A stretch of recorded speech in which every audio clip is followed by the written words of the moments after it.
Really, it's about spending every waking moment and wondering and marveling about everything around you and using that as fuel to create with.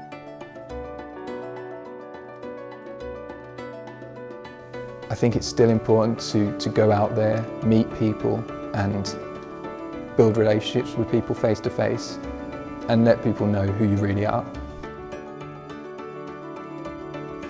We are not trying to fit into a box. We want to just try different creations, just putting yourself into the games rather than being, an idea that came from a publisher.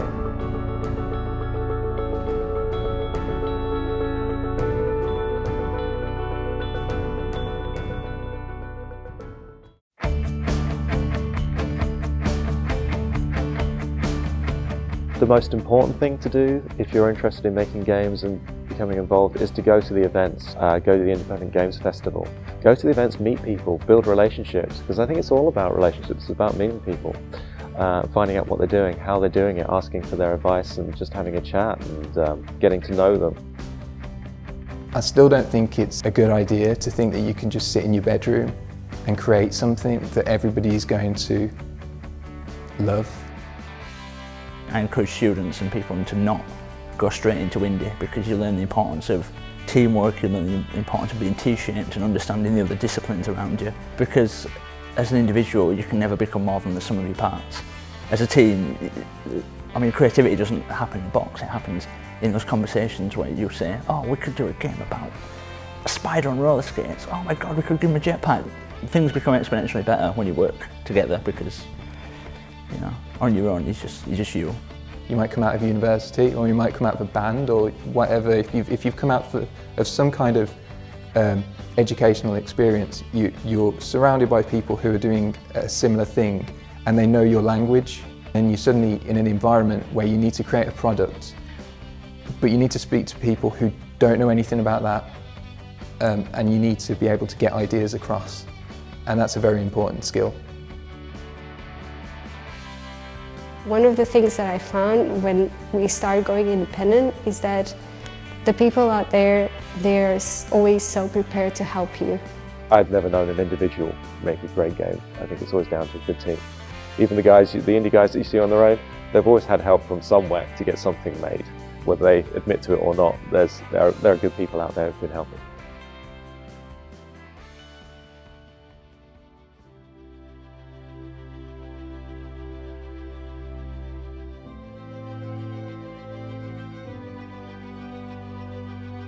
It's about doing something different, doing something interesting. It's about pushing the boundaries and finding out what you can do with it. It's much more arts-based than it is commercial-based. But your brain is constantly going, isn't it? You have a dream and you want to sort of execute that, and then when you do it, you have another dream.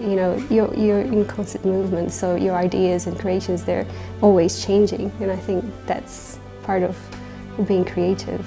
I like having creative control.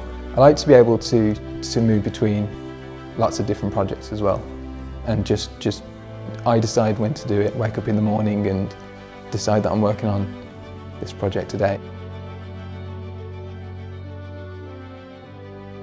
What I really like about the way we're working now is that we can talk to the players directly. Working in a studio, you're in a bubble, and that you would work on a box product and then that would go on a shelf, and then you would find out what people thought about the game. Things have changed now. The distance between the player and the creator is small, sometimes not even there, that games makers are players and players are games makers. In the scenario we're in now is a much more exciting way to make games, because we're making something, so do you like it? And when someone says yes, it's an inherently rewarding thing. When they say no, it's like, oh, how can I make it better? We are able to have a creative freedom. I think that's the main point that separates indies, whatever they are, to the big studios. What is great about the indie movement is that it's recognised that a brilliant game maker can come from anywhere. Loads of people can make games that haven't been able to make them before. For me, that's what indie means.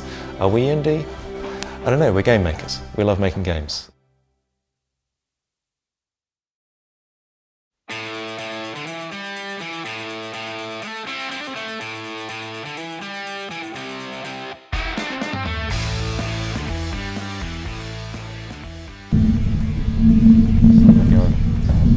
When we first got here, and that's really cool. That's part of this whole thing.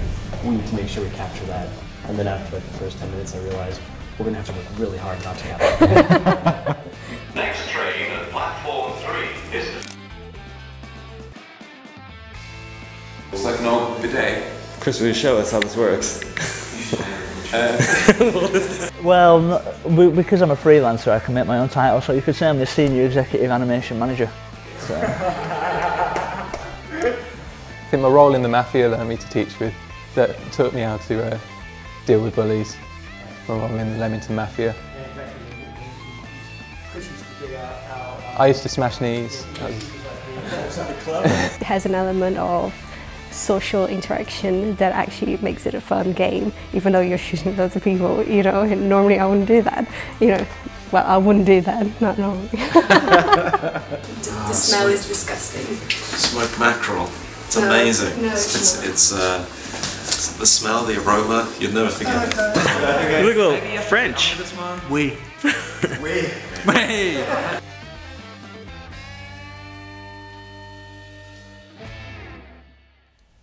I guess that's it.